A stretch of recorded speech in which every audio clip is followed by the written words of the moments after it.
인사가 만사라는 말이 있죠. 따라합니다. 인사가 만사다.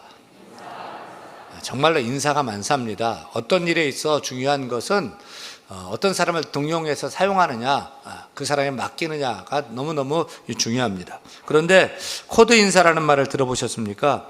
보통 대통령들이 인재를 등용할 때 코드 인사라는 용어가 쓰이는 것을 봅니다. 코드 인사는 그 사람의 능력이나 자질, 도덕성보다는 인사권자의 코드, 즉 대통령이 좋아하는 성향, 정치적 이념이나 목표와 같은 사람, 맞는 사람들을 들었을 때 코드 인사라고 얘기합니다. 하여간 모두가 전문성, 실력, 도덕성에서 뛰어난 사람들을 인사했다고 하지만 뽑아놓고 보니까 저마다 대통령이 선호했던 코드 인사를 한 것을 볼 수가 있습니다. 그렇다면 우리 하나님의 인사 코드는 무엇일까요? 많은 사람 중에 하나님은 어떤 사람이 좋아서, 어떤 취향의 사람을 또 좋아서 들어쓰실까요? 저는 오늘 말씀에 하나님께서 300년이 넘는 캄캄한 암흑 사사시대에 사무엘이라는 지도자를 세워서 도탄에 빠진 이스라엘을 굳게 세우신 것을 봅니다. 오늘 말씀 준비하면서 제 속에서 기도하면서 말씀을 준비했어요. 하나님 아버지, 이 시대에도 사무엘 같은 선지자가 필요합니다. 우리 자녀들이, 우리 청년들이 사무엘 같은 사람이 되게 하여 주옵소서. 이 캄캄한, 이 타락한 이 시대에 하나님 뜻을 높이 세울 사무엘 같은 선지자가 저가 되게 하시고, 우리 교회가 되게 하시고, 우리 성도들이 되게 하여 주옵소서. 기도하면서 설교를 준비했습니다. 당시에 엘리 제사장이라는 대표 지도자가 있었죠. 또 두 아들들도 사람들이 그 지도자 감이었죠. 또 당시에 대단한 사람들이 많았거든요. 근데 하나님은 아이 사무엘을 들어서 쓰시네요. 저는 어린아이 사무엘을 민족의 지도자로 세우는 것을 보면서 하나님은 어떤 성향의 코드를 가진 사람을 좋아하시는지 무척 궁금해졌습니다. 우리도 하나님 좋아하시는 인사의 코드가 무엇인지를 잘 살펴서 우리도 하나님 마음에 들어서 하나님께 쓰임받아야 할 것이 아닙니까? 사랑하는 여러분, 우리 하나님은 어떤 사람을 좋아하실까요? 많고 많은 사람 중에서 하나님은 어떤 코드의 사람을 사용하실까요? 첫 번째 하나님의 인사 코드는 따라합니다. 외모가 아니라 중심. 외모가 아니고 중심입니다. 3장 1절 말씀 이렇게 시작하죠. 같이 읽습니다. 아이 사무엘이 엘리 앞에서 여호와를 섬길 때에는, 하나님이 찾은 사람이 누구냐면 아이 사무엘이었어요. 우리 한국 사회는 어떤 집단의 리더를 세울 때 외모를 중요시합니다. 그 사람의 학벌, 학력, 또 경력, 경험 중요하게 생각합니다. 또 나이를 중요하게 생각하죠. 몇 살이냐? 나이가 어리면 리더로서 부족하다고 생각을 합니다. 정말 그럴까요? 제가 미국에서 공부했던 신학교가 그 서던 바프티스트 디알러지컬 세미너리 남침례교 신학교예요. 미국이나 한국이나 요즘 신학교가 참 어렵지 않습니까? 그런데 제가 나온 학교는 석사학위 이상 그런 이 신대원생이 6,000명이 넘는 그런 학교예요. 미국에서뿐만 아니라 세계에서 제일 큰 신학교라고 할 수 있겠죠. 왜 그렇게 젊은 학생들이 이 학교에 몰려오는지 아세요? 1970년대, 80년대는 이 학교가 자유주의 신학에 선봉했었던 학교입니다. 성경도 인간이 기록한 저작물이기 때문에 오류가 많다.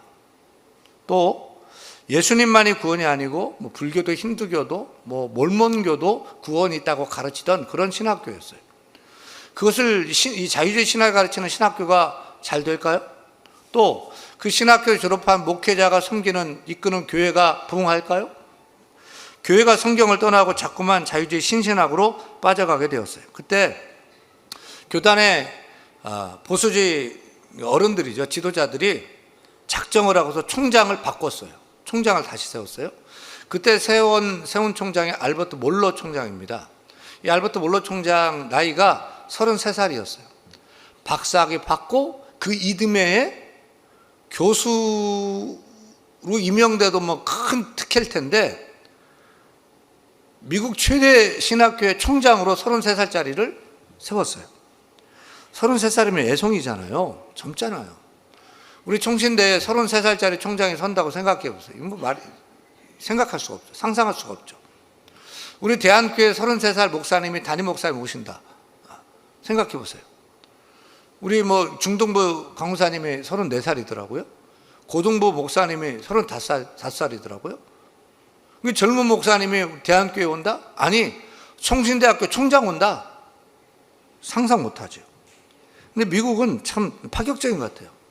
33살짜리 이제 박사학위 받은 이 사람을 몰로 총장을 세웠는데, 그는 철저한 개혁주의 칼빈주의 신학자였습니다. 이 젊은 총장이 들어와서 개혁주의 신학의 깃발을 높이 들고 성경을 성경 그대로 믿고 가르치고 하나님을 높이고 철저한 칼빈주의인 하나님의 주권을 높이는 신학교로 돌아서게 했어요. 진보 자유주의 신학교를 성경 중심의 보수주의 학교로 바꿔놓은 것입니다. 엄청 반대가 많았습니다. 하지만 젊고 보수적인 그런 신학자들을 영입해서 미국에서 가장 성장하고 부흥하는 신학교로 바꿔놓은 것입니다. 누가요? 33살짜리 젊은 총장이에요. 제가 그때 공부할 때 37살 그랬거든요. 부총장이 그때 72년생, 저보다도 이제 한 4-5살 적은 사람이 그 학교의 부총장 하고 막 이랬어요. 우리 총신 같으면 무조건 60이 넘어야 돼요. 50대도 안 된다는 거죠. 이게 한국 정서예요. 리더는 연장자가 돼야 한다고 생각을 해요. 근데 제가 나온 학교는 새파랗게 젊은 총장이 와서 학교를 완전히 성경 중심의 보수주의 학교로 만들어 학교를 살렸어요. 젊은 신학생들이 막 미국 전역에서 몰려오는 거예요. 학교가 어디에 있냐면 루이빌, 켄터키예요. 미국 사람들 켄터키 하면 굉장히 시골 도시거든요. 루이빌, 켄터키는. 근데 그 시골로 막 뉴욕에서, 시카고에서, LA에서 젊은 신학생들이 막 몰려오는 것을 봐요. 신학교도 자유주의 신학교가 잘 될 것 같지만 그렇지 않습니다. 성경대로 믿고 가르치는 보수주의 신학교가 잘 되고 성장하는 것입니다. 교회도 그렇습니다. 관용을 얘기하며 동성애를 인정하고 다원주의를 외치면 좋을 것 같지만 교인들 다 떠납니다. 교회 망합니다. 성경을 성경 그대로 가르치고 하나님을 높이고 하나님의 주권을 외치고 예수천당 불신지옥 성경 그대로 믿고 나아가는 교회가 시대에 뒤떨어지는 교회가처럼 보일지 몰라도 성경을 성경 그대로 가르치는 교회가 성장하고 부흥하게 되는 줄 깨닫기를 바랍니다. 여러분, 중요한 것은 나이가 아니더라고요. 하나님은 또 나이를 보지 않더라고요. 나이가 어려도 하나님 능력 주시니까 더 크게 감당하는 것을 봅니다. 사무엘상 3장에 나오는 사무엘의 나이는 몇 살이었을까요? 요즘에는 보이지 않던데 전에는 택시를 타면 택시 운전사 앞에 미러에 오늘도 무사히라고 하면 조그만 그 달랑달랑 달려있는데 어린아이가 손잡고 손 모으고 기도하는 그런 그림이 있어요. 이 아이가 누군지 아세요? 사무엘이에요. 손을 모이고 무릎 꿇고 기도하는 이 아이, 하나님께 부름받았을 때 그때의 나이가 몇 살이었을까요? 신학자들은 12살쯤으로 생각을 합니다. 왜냐하면 이스라엘에서는 12살이 되어야 성전 출입이 가능했기 때문입니다. 그래서 예수님도 12살 때 예루살렘 성전에 올라가서 예배하지 않았습니까? 12살이면 초등학교 5학년, 6학년이에요. 너무 어리죠. 초등학생인데요. 하지만 하나님은 그런 아이를 들어서 하나님의 역사를 이루기 시작하는 거예요. 요셉이 언제 그 11별이 자기에게 절하는 그 하나님 보여주신 그 비전 꿈을 꾸지요? 17살 때요. 중학생, 고등학생 때요. 다니엘도 10대 때 들려 쓰임받지 않습니까? 사랑하는 여러분, 하나님은 우리 어린 주일 학생들에게 관심이 많습니다. 기대가 크십니다. 저는 하나님이 우리 주일학교 학생들을 사용하시면 우리보다 더 크게, 더 대단하게, 더 놀랍게 사용하게 될 줄로 믿습니다. 우리 주일학교 이번 주간에 우리 유년부 초등부 아이들 성경학교가 시작이 되는데 사무엘을 부르신 하나님께서 우리 유년부 친구들도 초등부 친구들도 부르시기를 소원합니다. 사무엘을 만나주시던 하나님께서 우리 유년부 초등부 아이들 만나주시기를 간절히 소원합니다. 오늘도 중동부 여름 수련회가 진행되고 있는데요. 여러분, 대한민국에서 가장 무서운 세대가 누굴까요? 중딩들이에요. 사춘기 중학생들. 왜 그렇죠? 배는 게 없기 때문에 그래요. 이런 중동부 친구들이 예수님께 꽂히면 물불 안 가리게 될 줄로 믿습니다. 우리가 볼 때는 어리숙해 보이지만 하나님이 사용하시면 사무엘처럼 위대한 인물로 세워질 줄 믿고 응원해 주시고 믿어주시고 기도해 주시기를 바랍니다. 우리가 어느 직장에 들어갈 때 이력서를 쓰는데 하나님 나라를 위해서 일하게 될 때 어떤 이력서를 쓰게 될까요? 나이요? 학위요? 학력이요? 자격증이요? 세상에서는 사람들이 그것을 중요하게 생각해요. 근데 하나님은 아닌 것 같아요. 하나님은 외모를 보지 않습니다. 하나님은 나이가 많냐 적냐 이런 거 신경 쓰지 않는 것 같습니다. 나이가 하나님의 인사 코드라면 어린 사무엘은 절대 뽑힐 수가 없지요. 또 학벌, 경험, 문벌이 코드라면 엘리 제사장도 있고 그 아들들도 있고 그 당시에 대단한 사람들 많았겠지요. 하지만 하나님은 그들을 다 버리고 아이 사무엘을 선택했어요. 그것을 보면 문벌도 아니고 경험, 학벌도 아닌 것입니다. 하나님의 인사 코드는 사람의 외모가 결코 아닌 것입니다. 왜냐하면 하나님은 사람이 보는 외모 보는 것이 아니라 그 중심을 보시기 때문입니다. 그렇게 정령 외모가 아니라면 사무엘의 중심에는, 어린아이 사무엘의 중심에는 남들이 갖고 있지 않는 그 무엇이 있었을까요? 하나님은 어린아이 사무엘에 있는 중심 무엇을 보고 어린아이지만 도탄에 빠진 이스라엘을 세우기 위해서 그를 사용하셨을까요? 두 번째 하나님 인사 코드는 따라합니다. 순종. 기억하세요. 하나님 쓰시는 사람의 인사 코드는 순종입니다. 하나님은 하나님 말씀에 순종하는 사람을 좋아하십니다. 하나님은 오직 하나님 말씀을 듣고 하나님의 말씀의 능력을 믿고 그것을 그대로 지키며 순종하는 사람을 사용하십니다. 우리가 순종의 관점에서 볼 때 사무엘은 참 귀한 것 같아요. 남들에게 갖고 있지 않는 그 어린아이에게 순전한 순종이 있어요. 사무엘은 어렸을 때부터 순종하는 아이였어요. 여러분, 어린아이라고 해서 순종적인가요? 어린아이라고 해서 부모님 말씀 잘 듣고 심부름 잘하고 항상 예만 하던가요? 아이고, 모르는 소리 하지 마십시오. 우리가 아이를 다 키워봤잖아요. 우리 애들 어렸을 때 생각하면 천만의 말씀이에요. 뭐 하나 시키려고 하고 하면 한 10번, 100번을 얘기해도 말 안 들어요. 열통 터지게 하는 거예요. 왜 아빠는 왜 나한테만 시켜? 따져요. 근데 어린아이 사무엘은 어땠죠? 얼마나 순종적인가 봅니다. 3절에서 5절 말씀 같이 읽겠습니다. 하나님의 등불을 아직 꺼지지 아니하였으며 사무엘은 하나님의 궤에 있는 여호와의 전 안에 누웠더니 여호와께서 사무엘을 부르시는지라 그가 대답하되 내가 여기 있나이다 하고 엘리에게로 달려가서 이르되 당신이 나를 부르셨기로 내가 여기 있나이다 하니 그가 이르되 나는 부르지 아니하였으니 다시 누우라 하는지라 그가 가서 누웠더니 한밤중에 잠잘 때 깨우면 그 사람의 성질을 다 알 수 있어요. 잠을 깊이 자는데 깨우면 사람의 본색이 다 드러나는 거, 신경질 내고 막 성질 내요. 근데 사무엘은 어때요? 한밤중에 잠들었는데 사무엘아 사무엘아 불러요. 그때 막 짜증내요? 화를 내요? 못 들은 채예요? 아니요. 벌떡 일어났어요. 엘리가 자고 있는 집이 어딘지 모르겠는데 예, 저 여기 있습니다. 이 꼬마가 저 들리도록. 그리고 걸어갔나요? 아니요, 달려갔대요. 그리고 당신이 나를 부르셨기에 내가 여기 있습니다. 얼마나 순종적입니까? 또 얼마나 엘리 제사장을 존경하고 순종하고 있는지 그냥 막 보이죠. 사람들은 엘리 제사장을 손가락질하고 싫어하는데 그럼에도 불구하고 사무엘은 섬기는 제사장을 존경하고 순종합니다. 그런데 이 일이 3번인데 허탕쳐서 3번 다. 얼마나 짜증납니까? 다시 누우면 사무엘을 찾아서 가고 또 가고 3번이나 했습니다. 똥개 훈련을 시키나 이게 뭐야? 그렇게 짜증내지 않았습니다. 한결같이 순종하는 마음으로 달려갔습니다. 우리 성도님들도 이런 사무엘의 순종의 마음이 부어지기를 소원합니다. 우리 자녀들도 한결같이 순종하는 자녀가 되기를 소원합니다. 3번째 사무엘이 엘리에게 막 달려갔을 때 엘리가 눈치를 채죠. 아니다. 내가 부른 것이 아니라 여호와 하나님이 부른 것 같구나. 다시 음성이 들리거든 여호와여 말씀하옵소서 주의 종이 듣겠나이다 라고 해라 고 알려줍니다. 그리고 4번째로 하나님이 다시 사무엘을 불렀죠. 그때 사무엘이 어떻게 합니까? 엘리 제사장이 시킨 그대로 순종합니다. 말씀하옵소서 주의 종이 듣겠나이다. 그대로 순종합니다. 따라합니다. 주여 말씀하옵소서.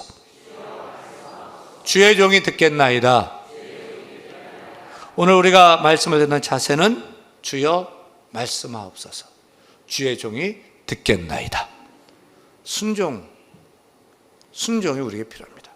오늘도 우리가 저마다 각각의 문제를 가지고 나왔고요, 또 기도 제목을 가지고 주 앞에 찾아 나왔습니다. 하지만 우리가 일방적으로 하나님께 다 말하고 기도하고 다 뱉고 돌아갈 것이 아니라 기억할 것은 주여 말씀하여 주옵소서. 제가 듣기를 원합니다. 무엇이든지 순종하기를 원합니다. 이런 순종의 자세가 필요한 줄로 믿습니다. 하나님은 순종하는 사람을 사용하십니다. 왜 엘리 제사장이 버림당하고 그 두 아들이 죽게 되지요?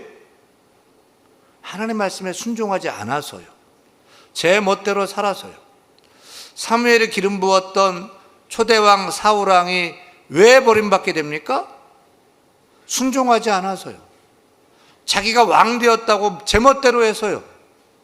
그래서 사무엘의 사울왕이 이렇게 경고하지요. 순종이 제사보다 낫고 듣는 것이 수장의 기름보다 나으니 이는 거역하는 것은 점치는 죄와 같고 순종하지 않고 완고한 것은 사신 우상에 절하는 죄와 같습니다. 왕이 여호와의 말씀을 순종하지 않고 버렸으므로 여호와께서도 왕을 버려 왕이 되지 못하게 하셨나이다. 순종하느냐 거역하느냐는 하나님께 선택받느냐 버림받느냐를 결정하는 하나님의 인사 코드인 것입니다. 따라서 우리 모두는 순종의 사람이 되어야 할 것입니다. 결코 거역하는 자가 되어 버림받지 말고 하나님이 말씀하시고 감동 주시면 예라고 순종하라. 하나님 말씀하시고 감동 주시면 예라고 순종하라. 릴레이 기도하자고 하면 다 예라고 순종하라. 다 순종하는 사람이 되어야 할 줄로 믿습니다. 순종의 사람이 되세요. 사무엘처럼 하나님께 쓰임받는 축복의 주인공 다 되기를 축원합니다. 세 번째 하나님 인사 코드는요, 따라합니다. 변치 않는 충성. 변질되지 않고 한결같이 충성되어야 끝까지 쓰임받을 수 있어요. 누구나 처음에는 잘해요. 처음에는 믿음도 좋고 하나님을 높입니다. 절대 순종합니다. 절대 복종합니다. 그래서 하나님이 키워주십니다. 높여주십니다. 그러고 나면 변질됩니다. 자기가 뭐가 된 줄 알죠? 교만해집니다. 오만해집니다. 그래서 타락합니다. 그때 버림받게 돼요. 엘리 제사장을 보세요. 시작은 좋았죠? 그런 나중에 변질되었죠? 끝까지 충성하지 못했죠? 그 결과 버림받게 됩니다. 사울왕도 시작은 좋았습니다. 그러나 변질되었습니다. 하나님께 한결같이 끝까지 충성을 보이지 못하고 자기가 왕 된 것이죠. 그 결과 버림받게 되었습니다. 솔로몬도 시작은 좋았습니다. 그런데 나중에 이방결혼 우상 숭배를 하나님의 말씀을 거역했습니다. 그 결과 나라가 쪼개집니다. 남과 북으로 나뉘어서 결국 두 나라가 망하게 됩니다. 그러나 사무엘은 어떻죠? 처음부터 끝까지 한결같이 변함없이 충성합니다. 이제 세월이 흘러서 거의 죽게 된 사무엘의 마지막 말이 무엇입니까? 같이 읽겠습니다. 나는 너희를 위하여 기도하기를 싫은 죄를 여호와 앞에 결탄코 범하지 아니하고 선하고 의로운 길을 너희에게 가르칠 것이라. 예, 사무엘은 처음이나 마지막이나 한결같이 하나님 앞에 섰어요. 사무엘은 마지막 순간에도 하나님 앞에서 기도의 등불을 켰고요, 변질되지 않고 한결같이 하나님을 섬기며 하나님 앞에서 충성된 삶을 살았습니다. 정말 우리가 하나님 사무엘의 전 인생을 생각해 볼 때 사무엘에 관한 한 성경의 어떤 인물보다도 사무엘에 관한 한 과오가 없어요. 어떤 점도 흠도 죄도 잘못도 사무엘에게서는 찾을 수가 없어요. 사무엘은 처음부터 끝까지 온전히 하나님 앞에서 변질되지 않고 하나님께 로얄티 충성을 다 드렸어요. 그렇게 온전한 사무엘이 끝까지 쓰임받는 제사장으로서 하나님과 도탄에 빠진 이스라엘 백성들을 연결하고 축복의 나라로 바꾸게 된 줄로 믿습니다. 근데 이 사무엘을 생각할수록 여러분 누가 생각납니까? 누가 연상이 됩니까? 예수님이 생각나지 않습니까? 예수님이 보이지 않습니까? 하나님의 아들이신데 주님은 평생 순종의 삶을 사시지 않았습니까? 우리는 사무엘을 보면서 죽기까지 순종하신 예수님을 바라봐야 할 것입니다. 그것도 점도 없고 흠도 없고 죄도 없이 한결같이 변함없는 충성의 본을 보여주신 예수님을 사무엘이라는 창을 통해서 예수님을 바라봐야 할 것입니다. 그 예수님께서 대제사장이 되셔서 하나님과 죄에 빠진 우리를 연결해 주셔서 오늘도 우리가 이 비 오지만 하나님께 나와 예배하는 자가 된 줄로 믿습니다. 근데 예수님께서는 우리가 이 시대에 제사장이 되라고 말씀하셔요. 우리도 순종과 변함없는 충성으로 온전한 제사장이 되어서 하나님과 이 세상의 죄인들을 연결하는 이 시대의 사무엘로 살고 이 시대의 작은 예수로 살라고 사무엘아 사무엘아 이름을 2번 부르시듯이 우리의 이름을 2번 부르시면서 콜링하시는 그 음성을 듣고 우리가 다 순종해야 할 줄로 믿습니다. 폴이라고 하는 회사원이 동료들과 함께 뉴욕으로 출장 갔다가 금요일 오후 퇴근 시간에 공항으로 가는 택시를 타야 했습니다. 하지만 금요일 오후 뉴욕에서 택시를 잡는 것은 하늘의 별 따기처럼 어려운 일이었지만 기적적으로 빈 택시 한 대가 오자 동료들이 달려가서 택시를 잡았습니다. 그런데 동료들이 택시를 잡으러 달려가다가 노점상의 과일 상자를 발로 차버려서 과일과 야채가 길바닥에 널브러지게 되었습니다. 동료들은 아랑곳하지 않고 폴에게 늦으면 비행기 놓친다면서 빨리 오라고 빨리 택시 타자고 했습니다. 하지만 폴은 먼저 가라고 하고 동료들이 발로 차버린 할머니의 흩어진 과일과 채소를 바구니에 다시 담기 시작합니다. 폴은 죄송하다고 연신 말하면서 아무것도 하지 못하고 앉아 계신 할머니 곁에 가보니까 앞을 보지 못하는 시각장애인 할머니였습니다. 너무나 죄송한 마음에 폴은 지갑에서 얼마의 돈을 할머니 손에 쥐어주면서 얼마 되지 않지만 할머니에게 도움되었으면 좋겠어요 라고 쥐어주자 할머니가 폴의 손을 덥석 잡으면서 Are you Jesus? 이렇게 묻는 거예요. 이 질문에 깜짝 놀란 폴은 앞을 볼 수도 없는 할머니를 향해 손사래를 치면서 저는 예수님이 아니에요 라고 했지만 할머니는 틀림없이 예수님이 맞아요. 왜냐하면 방금 과일 바구니가 엎어질 때 내가 기도하기를 Jesus, please come on, help me 이렇게 기도하자마자 당신이 와서 나를 도와준 걸 보면 당신이 틀림없이 예수님인 것이 맞아요. You must be Jesus 이렇게 얘기하는 거예요. 당신은 예수님이에요. 틀림없어요 라고 우기시는 할머니의 손에 벗어난 폴은 하룻밤도 뉴욕의 호텔에 머물면서 한숨도 자지 못하고 잠은 자답했어요. Jesus, please come on, help me. You must be Jesus. 사랑하는 여러분, 오늘 우리가 사무엘의 부르심을 생각하며 하나님의 인사코드를 생각하고 있어요. 하나님은 어떤 사람을 사용하실까요? 어떤 취향, 하나님은 어떤 취향, 어떤 코드를 가지고 있습니까? 결단코 하나님의 외모는 아닙니다. 순종입니다. 여러분 순종하시 바랍니다. 변질되지 않는 순종, 끝까지 충성하시길 바랍니다. 그런데 더 나아가서 그 순종과 그 충성의 그 사무엘을 볼 때 예수님이 보여요. 예수님은 우리가 예수님처럼 사무엘처럼 하나님과 세상을 연결하는 통로로 이 시대의 제사장으로 사무엘처럼 예수님처럼 살 것을 원하고 계셔요.